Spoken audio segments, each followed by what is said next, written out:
if comedy is a dish, you got to decide at a certain point what kind of dish you're making. I make a lot of lasagnas, a lot of soufflés. It's ingredients, they're interwoven. I love lasagna. What? I love lasagna. Yeah, me too. And it's ingredients that are interwoven, but sometimes it takes a little bit longer to make. Yeah. But hey, Well, feeds families. No, and we talked. Why doesn't anyone do that? Has anyone ever done that? I'm Shivani Davé. Some of you may know me as a Division I tennis player, or some of you may know me as a stand-up comedian. But let's be honest, most of you do not know me at all. That's why I'm bringing my more well-known comedian friends, ask them some tough questions, test their tennis skills, but of course, talk some shit. This is Smackin' Balls, Talkin' Smack.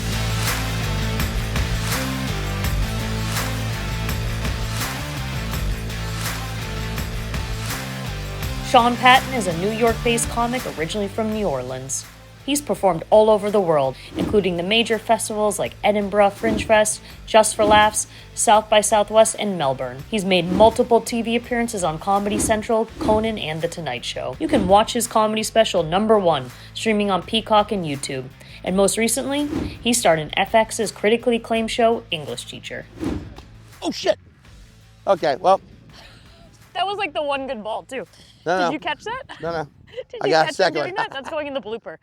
We already put out a blooper episode. That's Sweet. It. So, okay, listen. We have a beautiful day for tennis. 10-4. Did you pray for this day? I prayed today to the Lord of outdoor sports-based podcasts. And I do that every time I do one of these, and we haven't even done this one yet. So this is my first time I've ever prayed. This is my first one. That's amazing, and that's what makes Smacking Balls, Talking Smack so unique. No one's doing it. You're doing it, though. This is great. Listen, Thank you for praying. Would I call myself an atheist? No, because they can be annoying as well. Do I call myself an agnostic? Sure. But I say, let's go back to the old school days where there was a God for everything. Oh, okay. You know what I mean? Great. If we're going to be religious, if we're going to dumb ourselves down and gut education programs and turn to religion, let's go back to all the way back where you had a god of fire and a god of tennis. What's your god's name? Jeff. Jeff. Jeff. Thank you so much, Jeff. Geoff, though, obviously. Come on, because the G-O, G-E-O. Oh, Jeff. I have one really important question for you. What? Who are you wearing today? Oh, well, this is, I believe, Fila, okay? Listen, I went through my Greek mafia stage. I went through my auditioning for the Italian enforcer of the Genovese crime family stage. So I had this was my outfit. I love it. I don't know, listen, every now and again, you get drunk and you go online at 3:30 in the morning and it turns out, guess who's having a clearance sale on tracksuits for half off? Okay? Fila. Bam. Fila, can you sponsor us already? I've also got an Izod tracksuit. I've also got a Lacoste tracksuit. I've also got multiple Adidas ones that don't fit me anymore. Okay. So I'll be putting those online for half off. All right, guys, look, we got Fila. Yeah. We got New Orleans Saints hat. And we got Nike shoes. NASA. And NASA. Space program. So same people that built this racket, same stuff the shuttle's made out of. How about that shit? NASA. Aluminum. Yeah, pretty much. Pretty much. Me and the Artemis crew I love it. are on the same level. So I love what you brought to the table with your clothing. This is important. Part of this show is what you wear. So people who are going to be on future episodes, think about that. And okay, and you and I were in Boston this past weekend. Yeah, which dude. was a blast. It was a great time. And you told me a quick thing about your tennis experience, and all I took away from it was this fella named Renee. So can you tell me a little bit about Renee? This is kind of your history in tennis, right? So I did grow up in a suburb of New Orleans called Slidell, Louisiana, where there is a neighborhood. I'm now wondering like how much of the actual details I should give, like the address of the place. But there's there's a neighborhood in Slidell, Louisiana that had a country club. I say had because the assholes who owned it right after Katrina burnt it down for insurance money. They got caught and went to jail, so that's nice. The tennis courts are still there, but I grew up playing tennis in a very like middle class country club where it was basically a bar with tennis courts, a pool, and a weight room attached. That's essentially what this place was. Okay. It was pretty. Of the people. I Country club. didn't realize it as a teenager. I took it for granted. It was a total shit show, but it was an amazing place. I smoked weed for the first time there, because the adults would all be getting shit faced and kind of playing tennis Yeah. and kind of weight training. That's country club tennis. Right, and they Yeah. let the teenagers just run rampant as long as we weren't doing it in public. So like, And that's the foundation of where you learn to play tennis. yeah, to Okay. me, like anyone who thinks of tennis as like a hoity-toity, like rich person sport, I'm like, nope. I think of it as like a drunk, debaucherous, like justification sport. That's like what you we're know- trying to yeah. tell people. It was Okay? it was a bunch of adult alcoholics justifying day drinking by getting out there and sloppily playing tennis to burn off those booze calories. Yeah. And they were good. The guy who taught me to play tennis was a gentleman named Renee, who had LSU tattooed here. That blew my mind. Right? LSU Is tattooed. anyone doing that today? I mean, they're not. Maybe not. I don't know maybe anyone not that- the names of universities. Yeah. You know, like probably way more fucking. But he wore purple, which is one of the Louisiana State University's colors. He wore LSU everything all the time. He was the biggest LSU fan. Love LSU. Go Tigers. Go Tigers. Had the GEAUX spelling. Go Tigers. What year did he graduate? He didn't, because he didn't fucking go to LSU. He never went to college. What a loyal man. Yeah, he loved LSU so much that one year for his birthday, all of the other drunks that made up the membership of this club got him tickets to an LSU home game. He went to the game, got in a fight with some students, got banned from Tiger Stadium for life. So to clarify, Yeah. this fella Renee was your tennis coach. And he was my tennis coach. We got to get to that. Yes, he was the guy who taught This guy. me how to play. Right, for one summer. Sounds great. Taught me how to play. You got it. When you throw the ball up, that's the apex. When it stops going up, dude, that's when you hit the fucking thing, Sean. Jesus. That was the kind of thing I remember. We are gonna only talk about apexes today. Apex, bro. Apexes. Okay, That's the I apex like when that. it stops. For Renee, he sounds like for a great Renee. guy. I Sounds hope like he's still alive. Sounds like a shitty tennis coach, but a great guy. I mean, So- look, he told me, he said, listen, dude, swing your back. He said, swing your backhand like you're backhanding some fucking bitch. You know what I mean? I'm like, I don't want to do that, Renee. I don't. Swing your back, dude. Yeah, when you come in front like that, like you're slapping an ass. You know what I mean? You're like, Jesus Christ, buddy. So you learned about tennis and feminism all in, I mean, all in one. It was also. one- It was one also. day. No, he was like Dying. top spins for pussies. All right, just hit the fucking ball, dude. What is this shit? What is this? What is this you doing? Because I remember learning that right. Like So, yeah. top spin is. Yep, exactly. And, Yeah. and we've taught some folks on before semi-western grip. Yeah. Helps you do topspin. Yes. And we'll do the right there, and Yeah. then you want that ball, that pen 4 you got in your hand, you want it to be rolling forward. Nah, see, Renee would be like, nah, dude, just fucking hit it, dude. Top spins for pussies. What are you doing? Who cares if it goes in? Yeah. Yeah, Didn't care. just like Zendaya and Challengers. The balls didn't go in. Let's go hit that apex. Apex. Let's be a bunch of pussies and hit some topspin today, and let's warm up. Fuck yeah. All right, let's do this. Do it.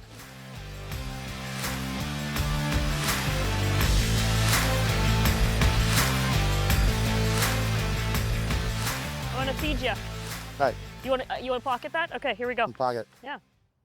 Okay, so we were talking about the town that you grew up in where you played at that middle class country club. Yes. Okay, New Orleans. Yes. Not a place that I've been a lot. I've been once. We've talked about it. Yeah. Such a great city. It's fucking awesome. It's such a great city. So what was it like growing up there? And also, I do want to specifically talk about your family's catering company. I mean, it's interesting because at the time, growing up there, you don't think anything of it being, it's not this like crazy world class, party city to you. Yeah. It's just home. Yeah, that's the misconception, right? I grew up in we lived in the burbs. Oh shit. But my family's fuck. My family's all second, third generation ninth waters type shit. Yeah. They're from, and so I spent a lot of time in the city, a lot How far was where you grew up from? How far like was half it? an hour. Half an hour. Okay, so Like- that's kind of like how I grew Like up. I grew up in Boston, like I say it all the time. Like I'm from the Staten Island of New Orleans. Okay. Yeah, And how did obviously New Orleans is such a culinary city. It's got some of the best food in the country. For but sure. how did why did little Sean didn't become a chef? He became a comedian. So tell me about that catering. I love food. We've talked a lot about food. So yeah, my family has a catering business, Patton's Catering. Yeah. Oh, okay. They family business. Like my grandparents had a grocery store in the lower Ninth Ward. Yeah. And my dad worked there as a kid, and then after college, and it was the 70s. And my dad actually, he went to college for psychiatry. Instead, was working for my grandparents' grocery store, trying to figure it out. And young, like in his early 20s, started like branching out as like, hey, let's do some catering, making sandwiches for people, making, and then that grew and grew and grew. And then eventually it became, my grandparents wanted to retire. He shut the grocery store down and just made a full-time catering company and hired all of his siblings. That's amazing. So did you work there growing up?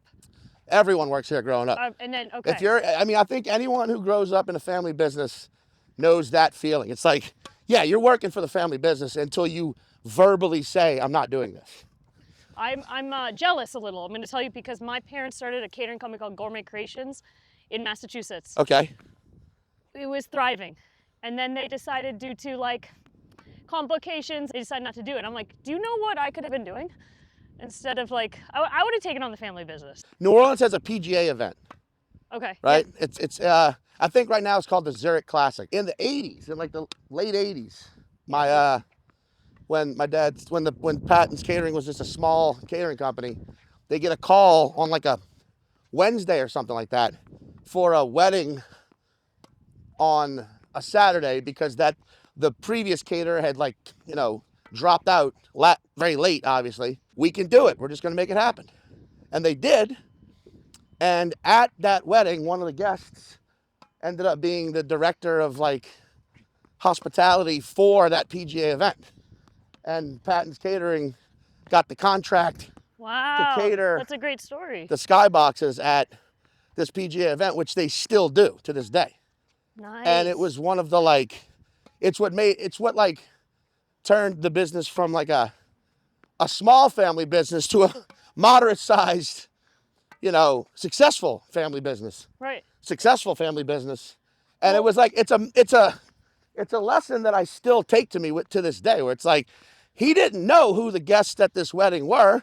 They needed a caterer, and he stepped up and did it good enough of a job where it, opened a bunch of doors for him. Yeah. I've been living by that my entire career, where it's you don't know who is in that audience.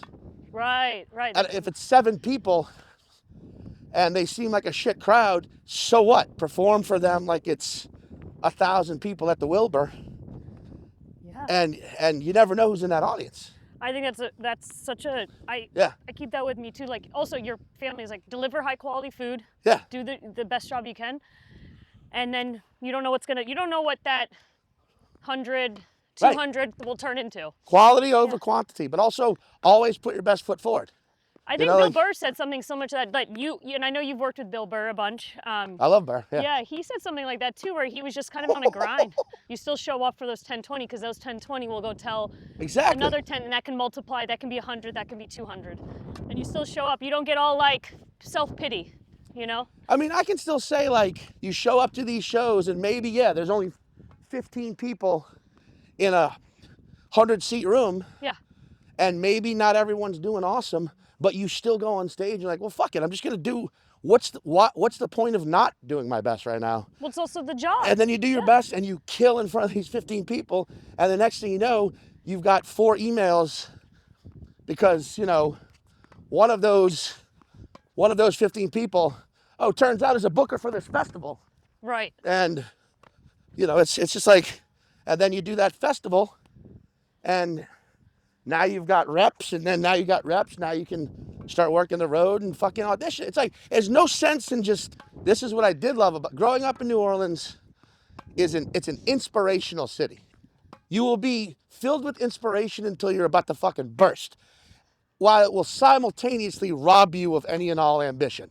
Ah, I see. That's the beautiful dichotomy of New Orleans. The highest percentage of bartenders or service industry people with master's degrees than any other city, because you just get so many people who, like, you know, graduate from, like, you know, Brown and are just like, yeah, I got a degree in, I don't know, political science, but I just want to take a year off and, you know, figure it out. And then 30 years later, they are still, you know, bartending 3 nights a week and making enough money to be happy. And you're like, that's the thing. But comedically, New Orleans was an awesome place to start doing stand-up.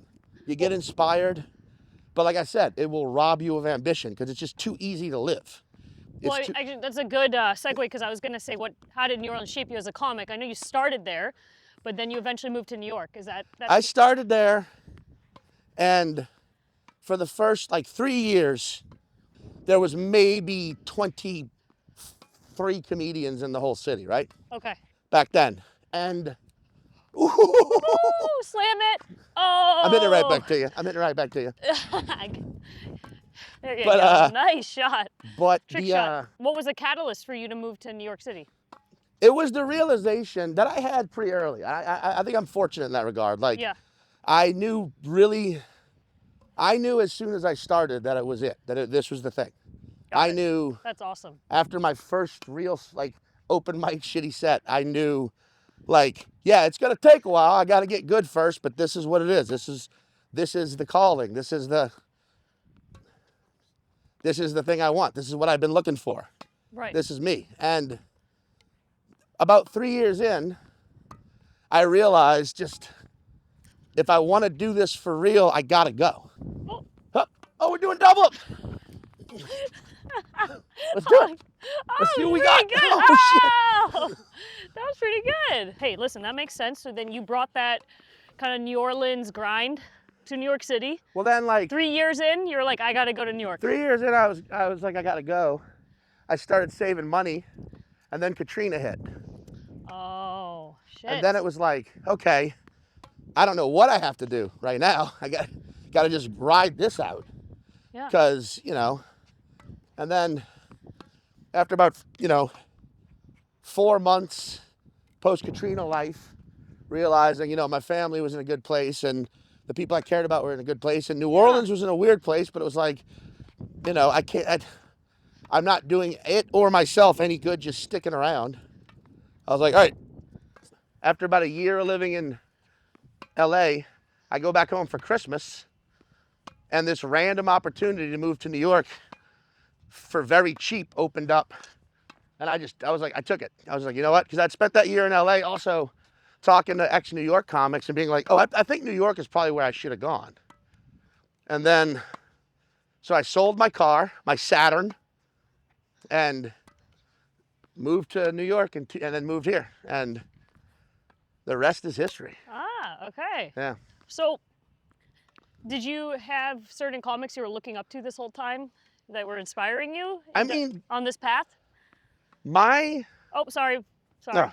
It's okay. The Suede carried it well.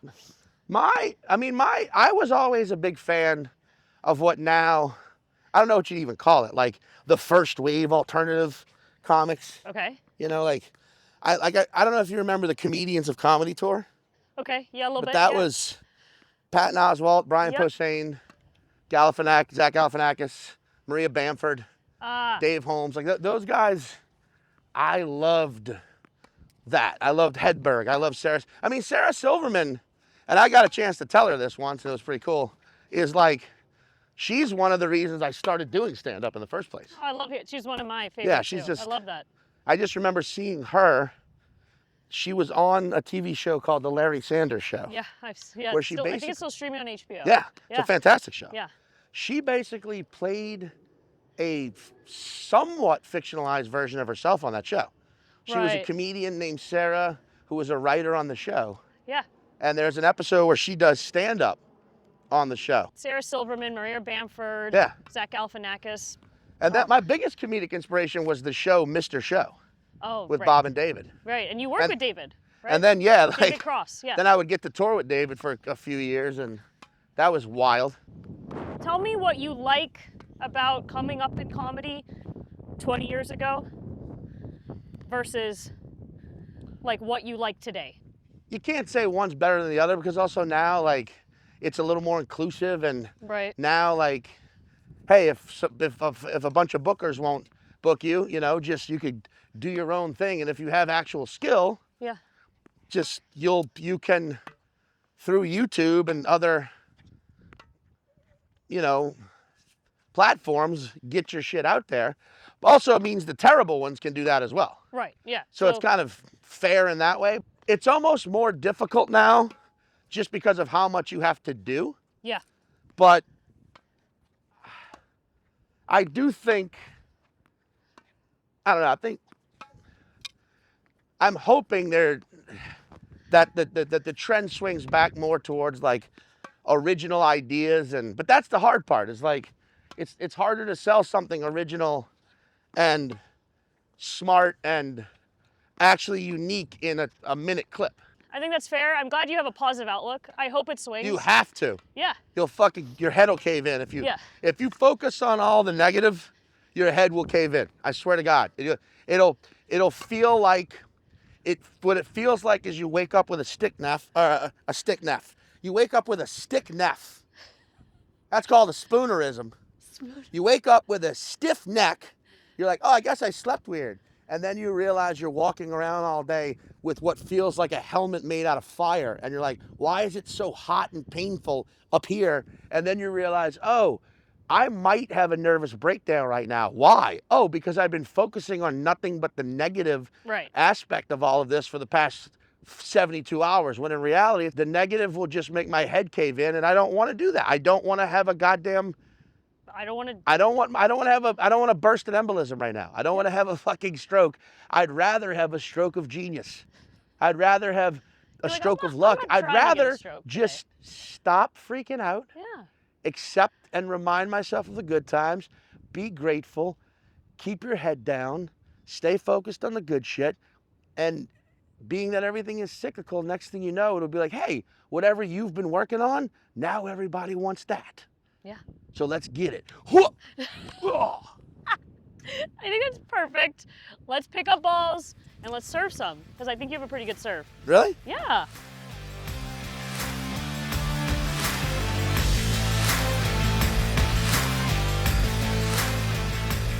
Racism. Ben 4. Yeah. No, I think it's I wouldn't say racism. Like, I consider myself a university. Tennis balls. And these are the students, and I only want Pen 4s. Mm. Oh, you know, that reminds me. What? I was watching a little promo for English Teacher, which I want to keep talking about. Oh, because English Teacher, amazing show. Thank you.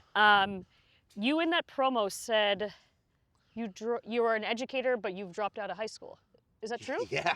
Okay, I had no idea. All this time we've spent together hanging out, I don't know if we've ever talked about that. Yeah, I am a high school dropout. I mean, I was just a fuck up. I have, severe OCD, and I grew up in the 90s in Louisiana where, mental ailments are real able to go unchecked back then, So, Okay. and anyone with OCD will tell you it's really, really, really difficult to start talking about once it really starts to affect you, because you sound like a fucking lunatic, especially back then. Like now we're a little more open-minded about it, a little more sympathetic to disorders, and because everyone's on the spectrum, everyone's got something. Right. But back in like 1996, when it all really started hitting me as a teenager, everything that was wrong, I was like, if I say this out loud to anyone, they're going to commit me to a mental hospital. Like I'm a psychopath, clearly. So I kept a lot of that bottled up, and it eats away at you. And then I started lashing out. I skipped school. I didn't go to class for like a month once. Oh, wow. I just almost a month, like 3 straight weeks. So it's only fitting that you play a role on English Teacher, an educator that's the PE coach. Positive influence. Yeah. I mean, that was the thing. That outfit would work perfectly. That was the thing about that show that was kind of the dopest, was the the amount of real teachers that would reach out to us and Yeah. come to shows and be like, hey, y'all are nailing a lot of the struggle pretty accurately. And that also, how cool it was to hear was also like, wait, fuck, really though? Is it this bad? And you're like, yeah, it is. It is bad. Wow. It is that bad for a lot of teachers. How did that role come into your ether? Hold up. Did you audition? Did someone think of you for it? Well, believe it or not, that came through my long-standing belief of quality over quantity and just do your best. If you just do a good fucking job, the casting director will remember you. Right. And that's what They'll I think of you for something else. And that is what over the years every time I get an audition, I go to her. Sometimes I was right for the part and just didn't get it. Sometimes I wasn't, but I always showed up and did my best. And then when just like what we're talking about with stand-up. Right. Same thing. And then basically you're not somebody having a bad attitude. Right, Yeah. exactly. And then basically they went to her and she was like, oh, I've got an idea. And she submitted me. And then a couple of the writers on the show are stand-ups. Emmy Blotnick, who's fucking awesome. And she was like, oh, I know him. Here's his stand-up. He's fucking, and she said some nice things. And it worked. And it was awesome. like. So English Teacher still streaming on Hulu, right? Still streaming on Hulu, on Disney. I'm on episode 6 of season 5 of Hacks. Yes. So, okay, that's it. Only watch that episode. Nothing no, else. watch the show. It's great, but watch that episode twice. Okay, perfect. All right. Okay, and then yeah, let's start. You want to serve some balls?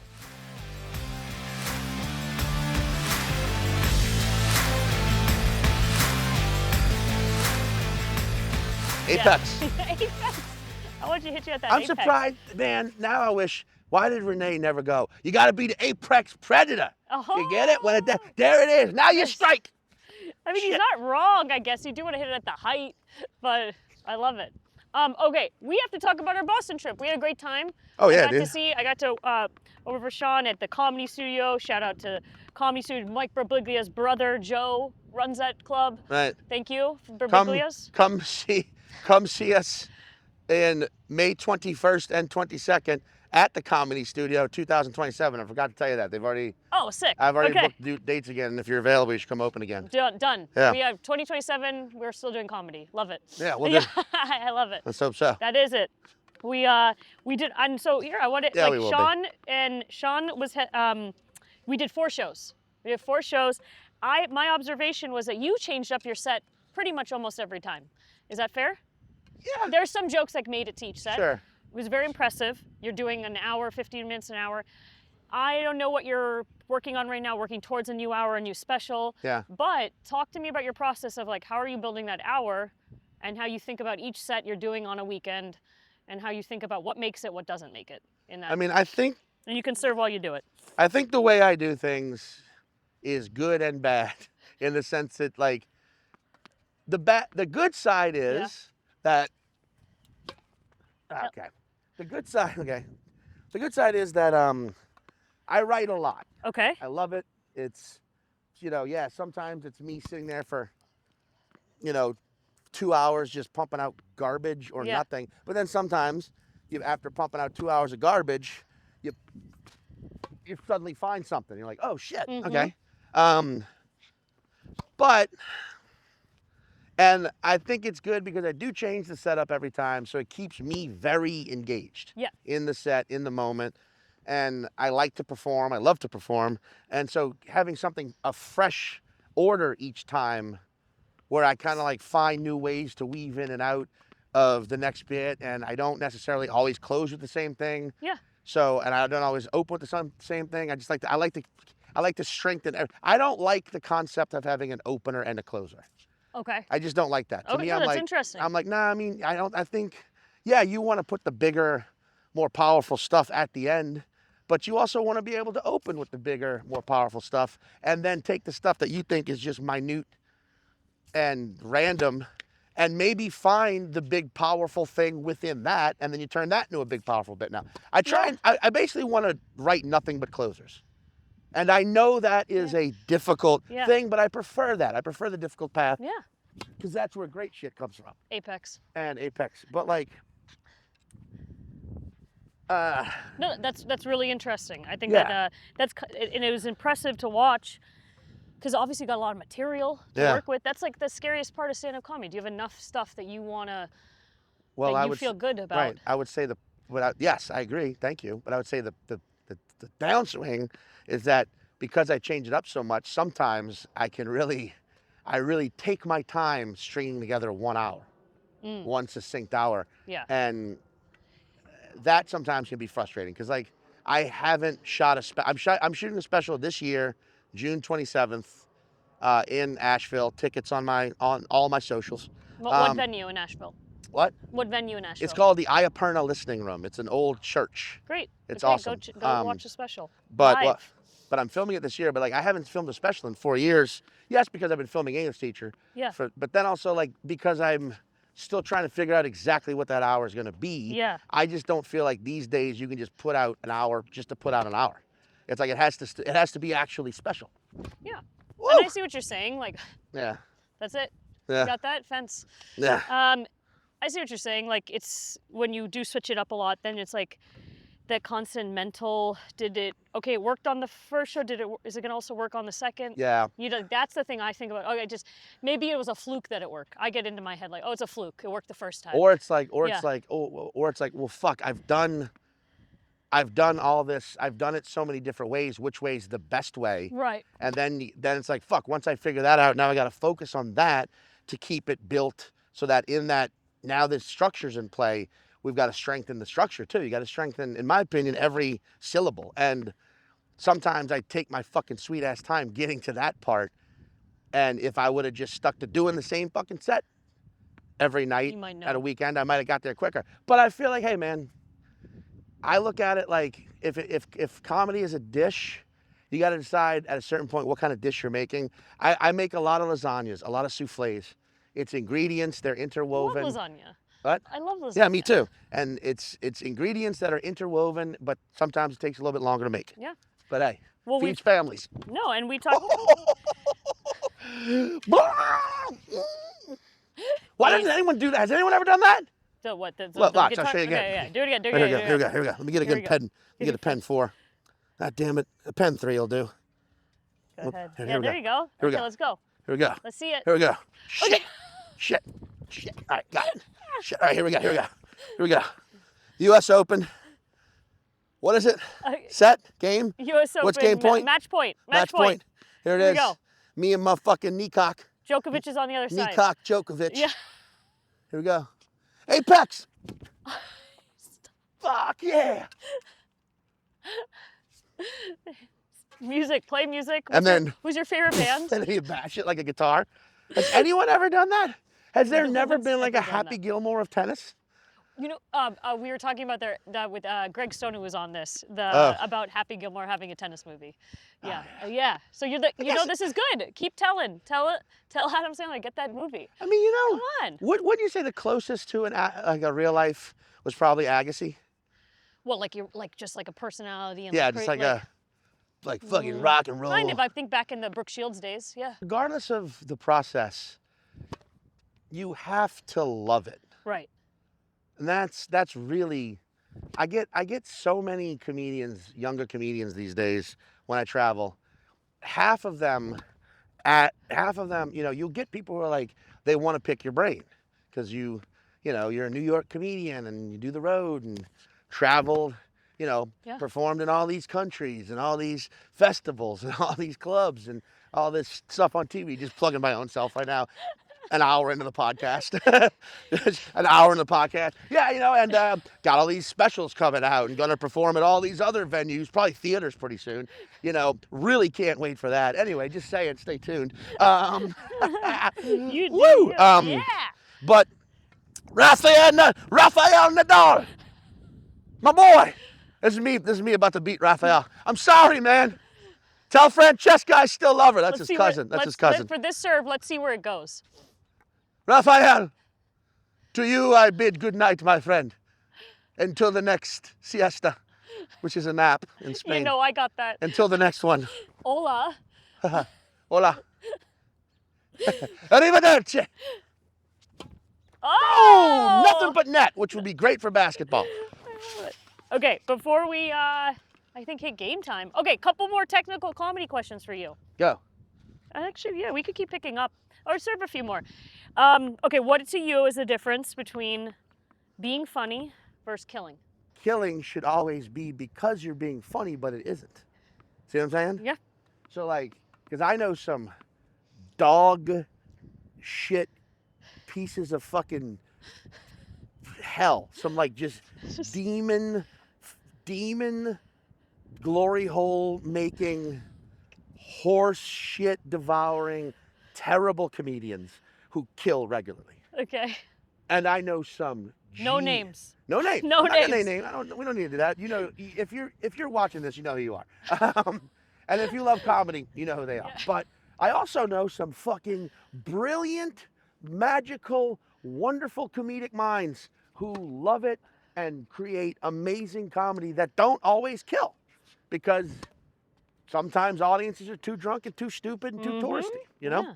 And why do we pick on tourists so much? Because there's a certain type of tourist that shows up to any town. By the way, side note, can you get a close up on my face? I want to.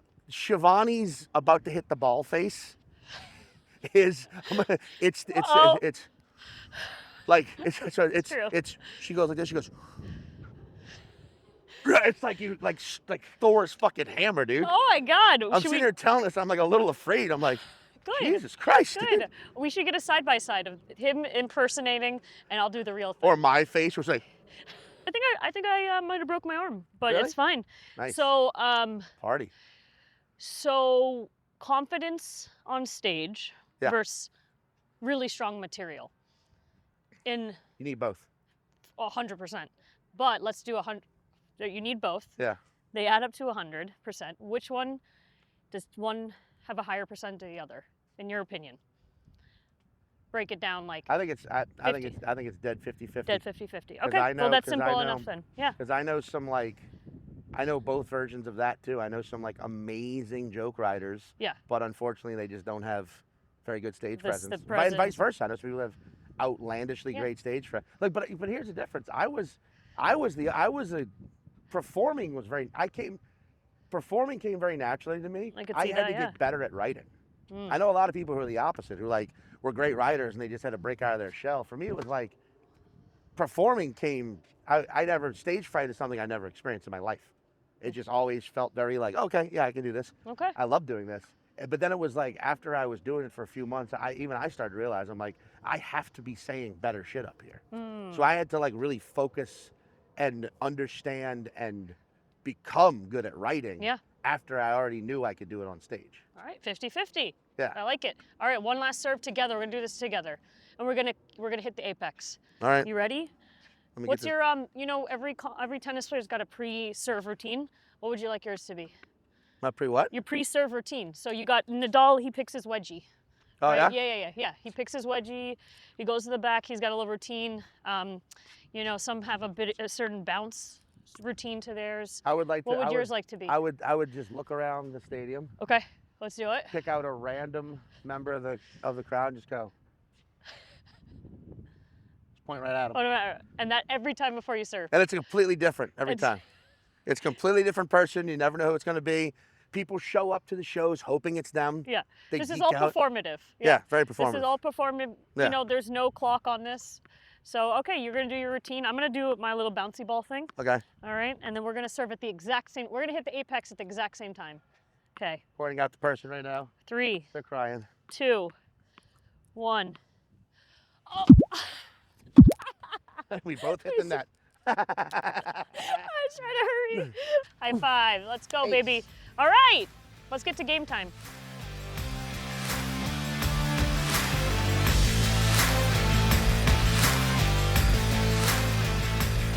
We hit game time. We're gonna do Smack and Ball's version of lightning round. Okay. Quick shots, quick questions, Smack and Ball's firing squad. All right, here we go, Sean, Patton. Let's do this. Uh-huh. All right. Beignets or thin crust pizza? I hate to say it, but thin crust pizza. Thin crust pizza. Okay, Yeah. actor or stand-up comedy? Stand-up comedy. Stand-up comedy. Oh, okay. All right, what else? How do you feel when you get confused for Jack Black? Angry. Angry. Describe that anger more. Why? Because they're not seeing me, they're just seeing the guy who did Kung Fu Panda, who I adore. I love Jack Black. Yeah, But you guys know I'm each not other? Jack Black. I'm You're Sean not Jack Patton. Black. Okay, worst city to perform in comedy. Worst city? Yeah, Ooh, fuck, that's a Phoenix, Arizona. Phoenix, Arizona. Best city to perform comedy in. I mean, New York. Okay, Best besides New city. York. Best city to perform in besides New York. Madison, Wisconsin. Madison, Wisconsin. Great answer. Okay. Oh, right there in the NASA. Okay. Would you rather be ghosted by a girl or bomb on stage? I mean, bomb on stage. I've Bomb on I've done stage. it so many times. You've done it so many It's times. like- Okay. I can learn from it. You did it. You did it. Hit me one more. I want to. Okay. I'm gonna hit back with some clarity answers. Okay. There you go. So acting also because it's a different muscle. Okay. It's acting and stand up are like your children. Like I love them both, but differently. Yeah. So there. Okay. All right. Here you go. I also love anywhere in the Midwest. I think the Midwest is generally the best region to perform stand up in because it's the weather's not great, so people are raised as indoor kids, so they have personalities. Okay. Beignets or New York pizza? Okay, I'm going New York pizza, but here's why. Because you can put broccoli on New York pizza. Beignet is basically just sugar and dough, and anything else is just, well, actually, that's not true. My family does a crawfish beignet, and it's pretty amazing. So I'm going to say beignet pizza. Because there you go. It's a pizza with beignets on it. Pizza. There you go, beignet pizza. We just invented it. Pizza. Oh, sorry. We just invented that. I'm so No. sorry. That hit me right in the heart. Well, the other mouth's on this side. I have never hit anyone. I'm sorry. No, that was nice. Beignets on pizza. Beignet pizza. There you go. All right, you nailed it. Thank you. That's Smacking Balls Firing Squad.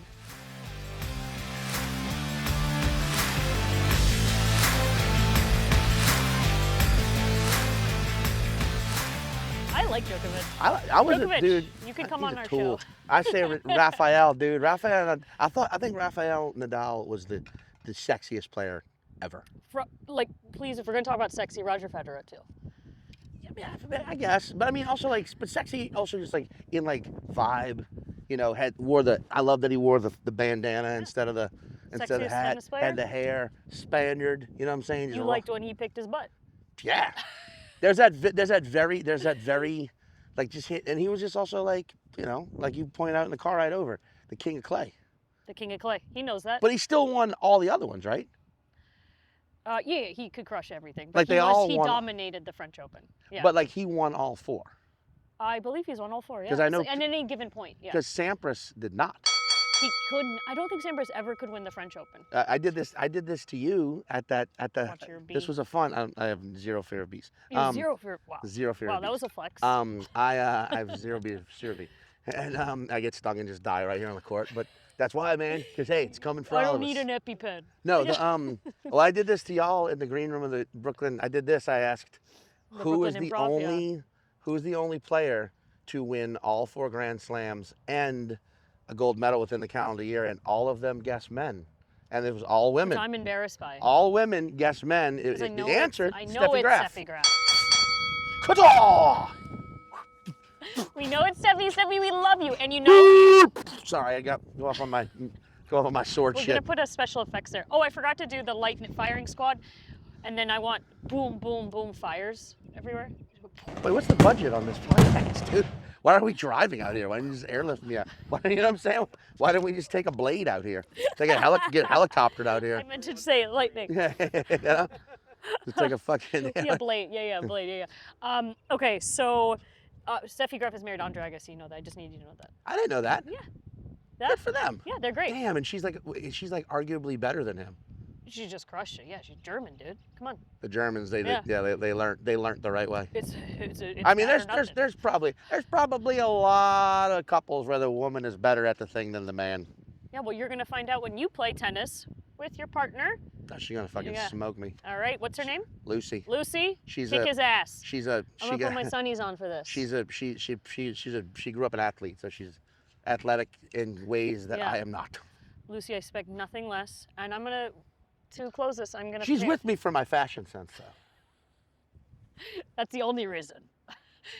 Okay, Yeah. so first of all, we're at the end point, and you crushed it. Good job. That was fun. Literally crushed it. That was Thank fun you as for fuck. doing Smack and Balls, talking smack. Your strokes, you got good strokes. Thank you.